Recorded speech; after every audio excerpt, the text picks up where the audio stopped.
Hoy es 7 de noviembre, ¿no? y particularmente siempre se habla de la Revolución de Octubre de 1917 y sin embargo, por una cuestión de calendario, esta revolución para nuestro calendario ocurrió el 7 de noviembre, digamos que se inicia precisamente la destitución del gobierno provisional y la toma del poder por los soviets, por la revolución que se inicia como una revolución socialista. Entonces, bueno, quiero saludar que exactamente estamos casi en la fecha entonces de los 100 años del cumplimiento del aniversario de la revolución y que es un gusto estar con todos ustedes y con las compañeras en esta mesa para presentar algunos temas de debate y intercambiar, aprender y reflexionar juntos sobre esta fecha que no podemos dejar pasar, todo lo que queremos precisamente transformar nuestras sociedades en un sentido positivo hacia el socialismo, hacia la creación de un gobierno obrero, popular, también en nuestros países. Entonces, yo había pensado hablar fundamentalmente de 3 temas y creo que de alguna manera nos complementaremos y la idea es que con el diálogo con ustedes podamos enriquecer este debate.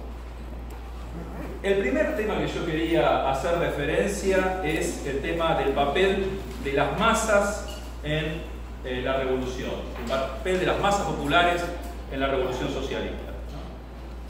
¿Por qué? Porque quiero enfatizar precisamente que la revolución no es producto ni de un dirigente ejemplar, ni de un grupo escogido, ni de un partido singular, sino que son millones de trabajadores, en este caso, que protagonizan el gran hecho histórico que es la revolución, que da precisamente un salto cualitativo en pocos días del crecimiento también de la conciencia de las masas. Y este elemento del papel de las masas en la historia, de las masas populares en la historia, es algo que uno puede recorrer en cada uno de nuestros países y que en este caso podemos recorrer para el caso de Rusia. Ese papel de las masas anterior a la revolución de 1917 tiene un elemento de aporte precisamente en términos de cómo definir la táctica revolucionaria. Yo creo que desde ahí también los bolcheviques y el propio Lenin de alguna manera retoman, critican y elevan hacia una nueva síntesis esa historia de Rusia en la cual en 1917 se condensan todas las contradicciones que venían acumulándose en el periodo anterior. Por una cuestión de tiempo paso rápidamente a algunos elementos de esa historia anterior del papel de las masas que los mismos bolcheviques recuperan. Un elemento que incluso podría quedar en el olvido es la revolución decembrista, la insurrección decembrista de carácter burgués contra el zarismo. Es decir, un componente de la sociedad rusa que tiene contradicciones también con la autocracia zarista, con la monarquía zarista, e intenta un camino de revolución de tipo liberal, pero en el cual también las masas participan, y de que el propio Lenin incluso recupera el tema de la chispa, que es una chispa que se enciende y esa chispa puede encender una hoguera. Recordamos precisamente el nombre de Iskra, la chispa del periódico que funda Lenin. Otro elemento del papel revolucionario de las masas en Rusia y de los componentes revolucionarios que el leninismo retoma y critica: el papel de los populistas rusos o narodnikis. ¿Qué eran esto de los narodnikis? Eran un socialismo autóctono, un intento de llevar a cabo el socialismo en Rusia, pero a partir del campesinado, de la comuna campesina, y cuya dirigencia planteaba que no había necesidad de que Rusia atravesara por el capitalismo, sino que directamente podía, a partir de la comuna campesina, saltear esa etapa y constituir un socialismo de estilo ruso. El propio hermano de Lenin fue un narodniki, Sasha, incluso fue ejecutado por atentar contra la autocracia. Y Lenin recupera parte de esa historia revolucionaria de los narodnikis, pero también polemiza. También requiere polemizar precisamente con la táctica de los narodnikis, su concepción del pueblo. Es una concepción del pueblo casi indiferenciada, es decir, no hay un componente de clase fuerte que defina el carácter de ese socialismo. Y al mismo tiempo el sujeto revolucionario que pone esa clase en manos de los campesinos. Los discute a fondo y los discute desde el marxismo. Entonces, digo, esto es importante porque también en nuestros días tenemos planteos, y esto lo habrán escuchado decir muchas veces, ¿no? Es decir, cuando uno trata de recuperar un análisis marxista riguroso de las contradicciones inherentes a nuestras sociedades, siempre va a aparecer alguien que dice, pero acá es distinto. Ah, pero en Paraguay es distinto. Pero en Argentina es distinto. Claro que sí. Claro que es distinto. El tema es cuáles son las tendencias generales que deben ser comprendidas para actuar sobre lo particular y sobre lo singular. Por lo tanto, es importante esa crítica de Lenin a los narodnikis precisamente para dar un salto exponencial en la táctica y pensar que el sujeto obviamente es la clase trabajadora. Otro elemento, digamos, que está en el trasfondo de esa organización lenta de las masas en Rusia es el pasaje de una parte de los narodnikis, de los populistas, al marxismo. Hay un grupo que crea Plejánov. Plejánov va a ser el padre del marxismo de Rusia. Lenin va a tener una enorme consideración para Plejánov, lo va a considerar un maestro. También está Veras Azulich, está Axelrod, digamos, están los fundadores del marxismo de Rusia. Lenin aprende fundamentalmente del marxismo elaborado por estos núcleos, pero también Lenin va a ir a la crítica de los maestros. Es decir, que no es un seguidor dogmático de una figura. Retoma lo que Plejánov puede dar de aporte en la comprensión de la sociedad rusa y al mismo tiempo, cuando tenga que criticarlo a Plejánov, va a ir a la crítica de Plejánov y va a hacer una crítica demoledora. Lo mismo va a ocurrir con Kautsky, ¿no? Es decir, cuando Kautsky, una referencia del marxismo alemán, pase a posiciones contrarrevolucionarias y a favor de la guerra imperialista en 1914, Lenin, que había llamado de maestro a Kautsky, lo va a considerar un renegado del marxismo. Al principio no lo puede creer que sea el propio Kautsky, al que él consideraba un maestro, del que él había tomado buena parte de las ideas de comprender el programa agrario para Rusia, el que estuviera acordando una política defensiva de Alemania y dejando de lado los acuerdos de la Segunda Internacional. Otro de los elementos, hitos importantes en esa historia, y ya más cerca a la Revolución de 1917, la Revolución de 1905. ¿Esto por qué? La Revolución de 1905 también constituye un aprendizaje previo insoslayable. Primero, en 1905, un hecho tanto desencadenante de la revolución va a ser el Domingo Sangriento de San Petersburgo. ¿Qué había pasado? Un cura había organizado o había participado de las organizaciones obreras, alentado la huelga por horas por disminución de horas de trabajo, por la cuestión de salarial, participan en esos debates también los bolcheviques, los mencheviques, los socialistas revolucionarios, pero la conducción principal de Gapón, que era el cura, lo lleva a hacer un pedido al padrecito del zar que les va a conceder precisamente lo que los obreros están pidiendo. Llegan los obreros a pedirle al zar y antes de que lleguen a pedirle al zar son recibidos a balazos, ¿sí?, por las tropas zaristas. Entonces se produce una enorme masacre de obreros y precisamente desploma la idea de que el padre del zar, al cual hay que pedirle, les va a conceder las mejoras de su situación.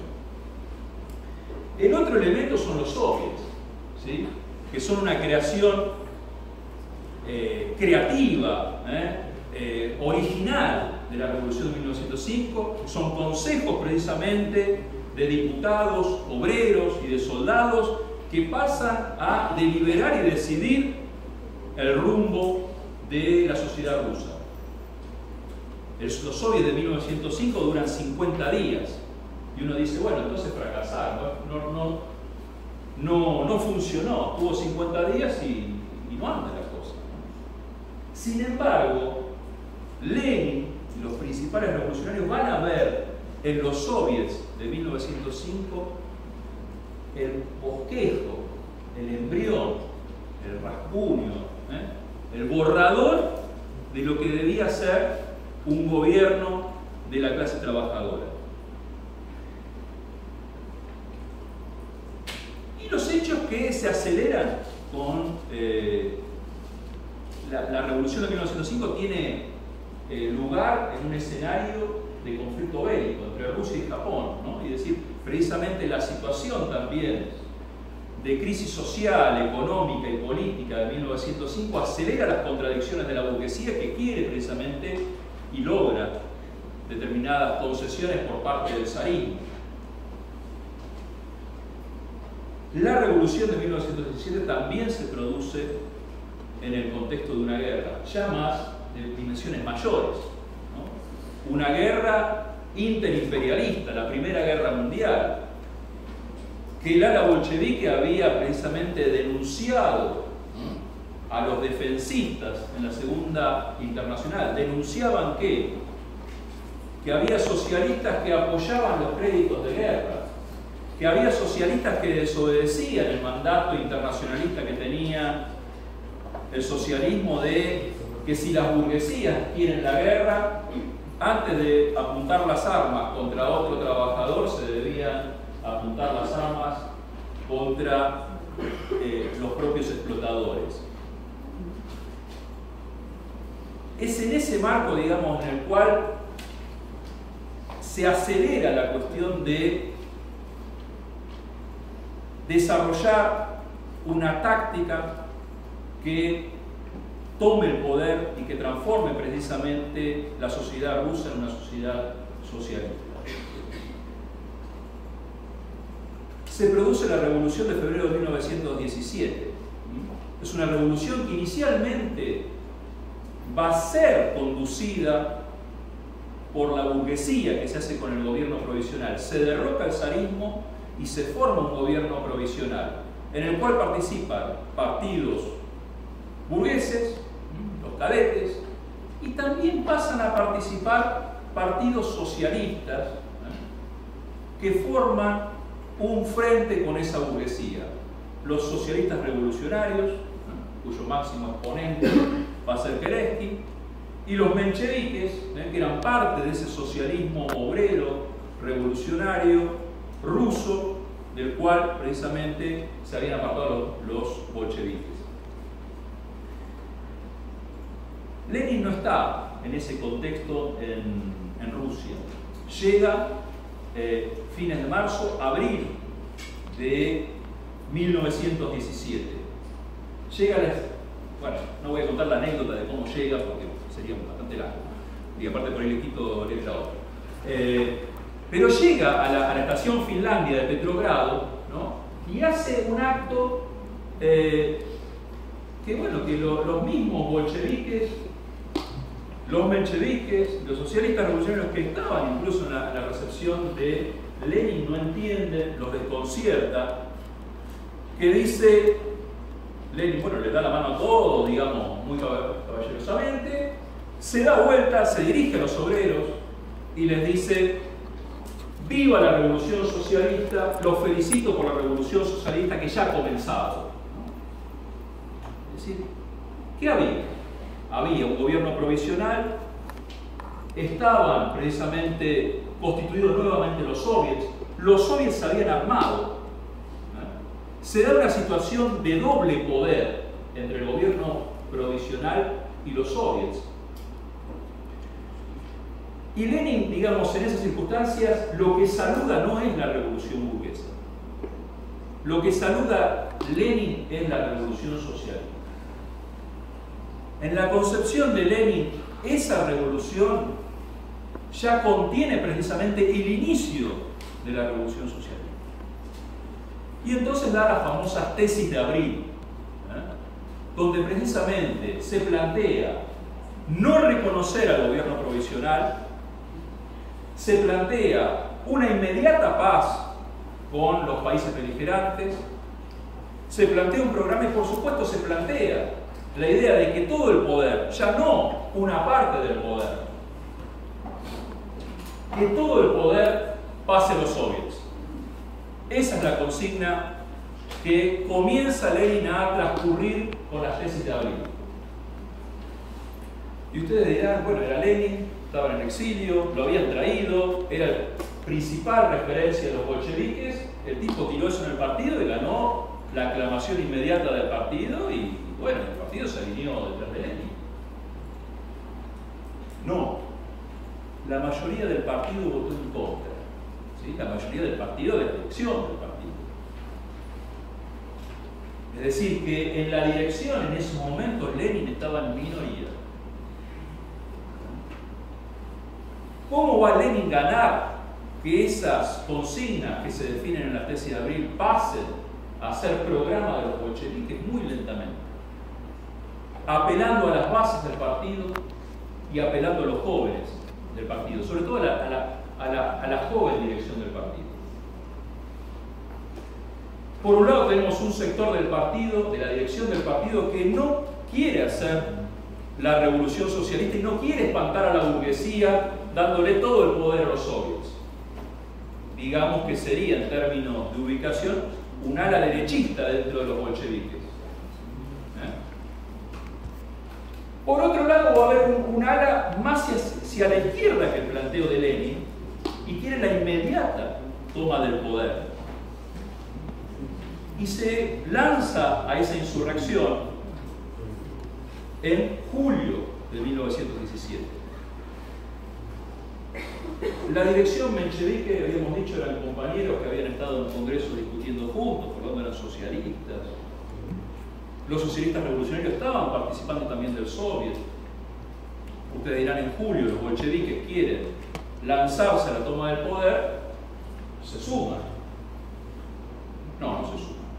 No solamente no se suman, sino que además llaman a reprimir a la insurrección bolchevique. Y la reprimen. Y es derrotada. Van a acompañar, es decir, un apoyo al gobierno provisional de la burguesía para mantenerlo en el poder.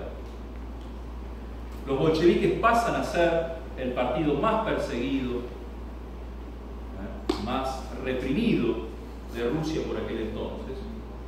Y sin embargo, cuando en septiembre, fines de agosto, septiembre, Kornilov, un general, quiere hacer una restauración, quiere dar un golpe contrarrevolucionario, los bolcheviques se van a armar para frenar el ataque del golpe contrarrevolucionario de Kornilov.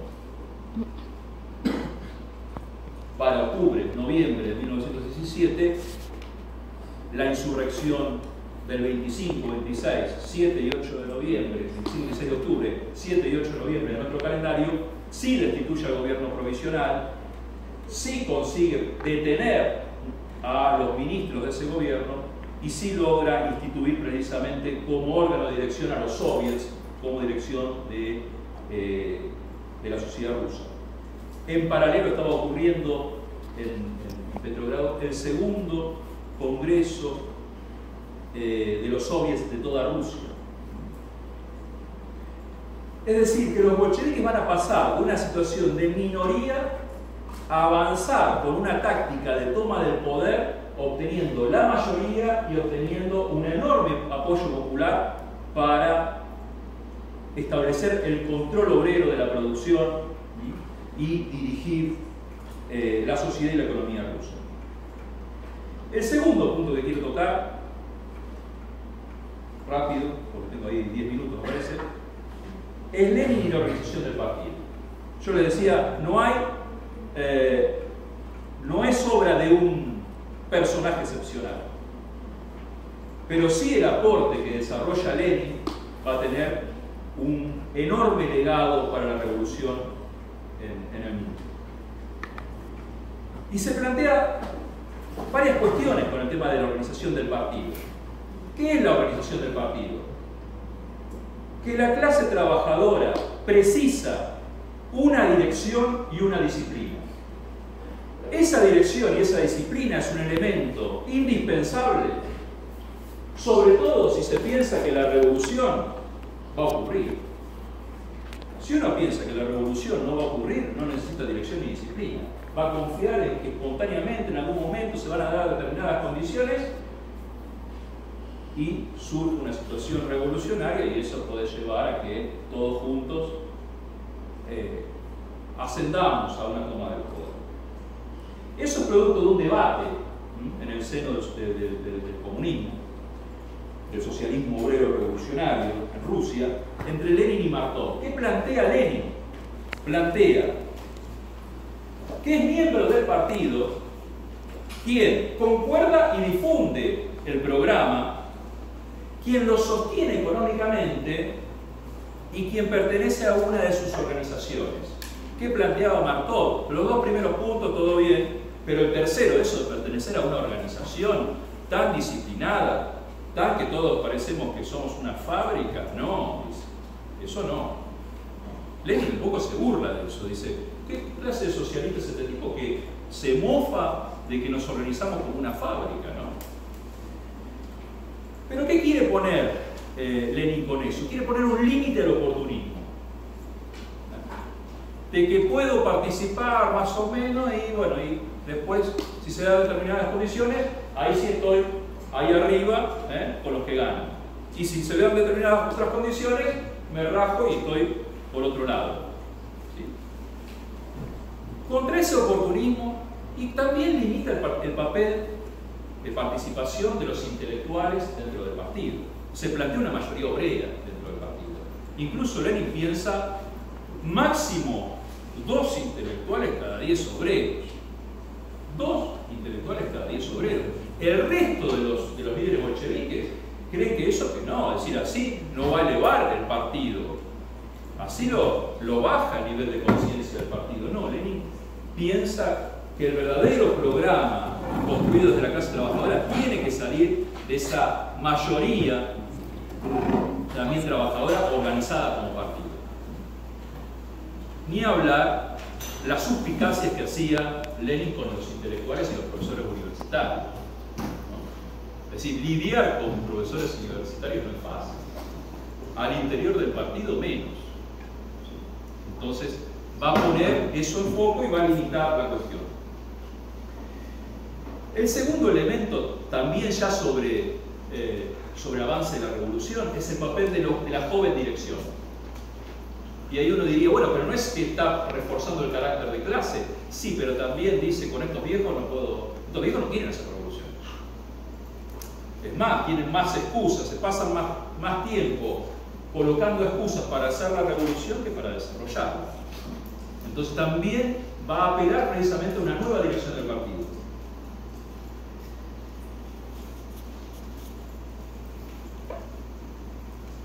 Y por último, quería hacer referencia, y con esto termino.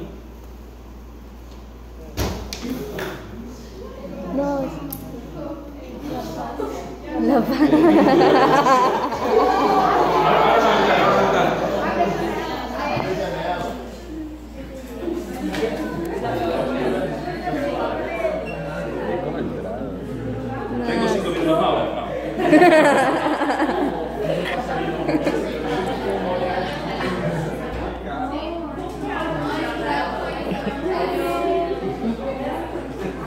Al final en un discurso se le puso una paloma blanca. Bueno, eso es lo que hace es café. Santiago de Cuba. Es famosa la foto de la pelota. Que sabe, que no se pose. Bien. Termino con esto. La influencia de la Revolución Rusa en América Latina, también títulos más que cuestión de profundidad, después podemos debatir sobre eso, ¿no? Primero, yo les decía, la revolución ocurre en un país singular. Lenin entiende precisamente el arte de Lenin, como el arte de Marx, es entender las leyes generales a partir de un estudio situado en tiempo y espacio. No es que no comprende la realidad rusa, obviamente que la comprende y consigue hacer una revolución en Rusia, pero entiende también que hay tendencias generales, leyes sociales del desarrollo del capitalismo que dan a Rusia un carácter singular. Precisamente esa Rusia zarista era también el eslabón débil de la cadena imperialista, se decía. Por un lado tenía una política imperialista, pero por otro lado también era un país que dependía de los monopolios y el capital financiero de las grandes potencias, ¿sí? De Inglaterra, de la misma Alemania y de Francia. Entender la singularidad en tiempo y espacio también es el arte creativo del marxismo latinoamericano. Lenin fue un antimecanicista y un antidogmático. Lo que va a transmitir también va a ser ese antidogmatismo y ese antimecanicismo. Yo les decía, Lenin incluso en vida muchas veces, no una vez, muchas veces estuvo en minoría en el seno del partido. Y parte del convencimiento de los debates, decía él, y lo dice en varios textos, casi ordenada de la misma manera, explicar pacientemente, lentamente, para entender el carácter de la revolución y cómo vamos a avanzar. Por lo tanto, yo creo que en el marxismo latinoamericano hay elementos también que se desprenden de ese aporte del leninismo. ¿Qué ocurre en América Latina que va a ser, digamos, la revolución ocurre en un país singular, decía, pero al mismo tiempo recibe una inmediata simpatía de los oprimidos de todo el mundo, y también en América Latina. Los oprimidos de todo el mundo que en Europa van a intentar desarrollar la revolución porque es una forma de frenar precisamente la agresión que después va a tener la Rusia ya comunista por parte de las potencias imperialistas y por parte de los reaccionarios rusos. Ya en 1918 se crean partidos comunistas en América Latina. En 1918 es la reforma universitaria que con epicentro en Córdoba, que tiene precisamente entre algunos pasajes, estamos pisando una revolución, dice, ¿sí? Por el tiempo histórico en el cual está viviendo. Otro de los aportes, creo yo, que es el posicionamiento clasista, obviamente que también original latinoamericano, pero clasista y marxista de fondo, de Mariátegui y de Mella, que polemizan con un socialismo también latinoamericano autóctono, el APRA de Haya de la Torre. Y todos sabemos, o el que no sabe puede buscar, en qué termina el APRA de Haya de la Torre, ¿no? Otra experiencia importante, la Revolución Salvadoreña del 32, que también es organizada con una perspectiva similar a la insurrección soviética de Rusia. Y ya termino. Y por último, el ejemplo del Che. Creo que el Che también es el ejemplo del antidogmatismo, del antimecanicismo. Retoma fundamentalmente a Lenin, pero al mismo tiempo polemiza con Lenin con algunas cuestiones. Polemiza, por ejemplo, con el tema de la NEP, con la nueva política económica que en el 21 lanza precisamente los bolcheviques en una situación de crisis, como una medida transitoria, táctica, como un retroceso táctico, y que la historia posterior convirtió buenamente, o buena parte de eso, en una cuestión estratégica. Creo que también eso influye en la importancia de la formación de conciencia del Partido Revolucionario, del papel de los dirigentes participando en esa creación de conciencia. Hay una famosa imagen de Lenin participando de los sábados rojos o sábados comunistas en la reconstrucción de un edificio vecino al Kremlin. Es famosa también la imagen del Che brindando trabajo voluntario en su tiempo que podría ser de descanso como dirigente, haciendo trabajo material. Y por lo tanto creo que lo que queda es parte de estos elementos que el marxismo latinoamericano recuperó también del leninismo, de la importancia de la Revolución Rusa,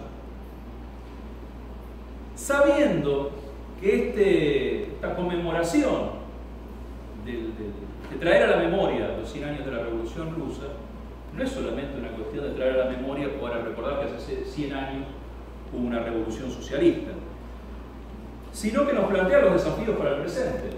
Y nos plantea los desafíos para el presente en términos de creación de conciencia, de posicionamiento, de actos cotidianos, de praxis, en la cual precisamente toda la dinámica del capitalismo y de las estructuras y superestructuras del capitalismo tienden a la reproducción de ese sistema, de nuestro individualismo, de nuestro carrerismo, de nuestro egoísmo.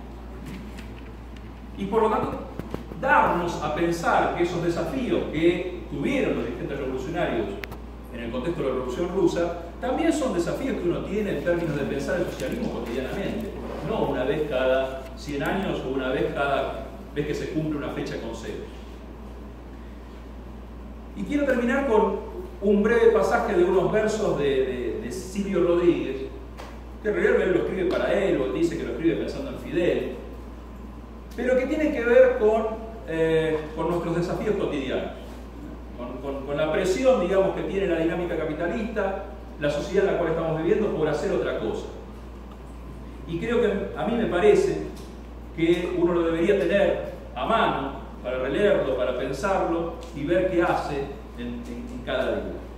Y es la canción El Necio, ¿sí?, que dice: para no hacer de mi ícono pedazos, para salvarme entre únicos e impares, para cederme un lugar en su Parnaso, para darme un rinconcito en sus altares, me vienen a convidar a arrepentirme, me vienen a convidar a que no pierda, me vienen a convidar a indefinirme, me vienen a convidar a tanta mierda. Yo no sé lo que es el destino, caminando fui lo que fui, allá Dios que será divino, yo me muero como viví. Esa idea, digamos, de pensar el desafío de los convites cotidianos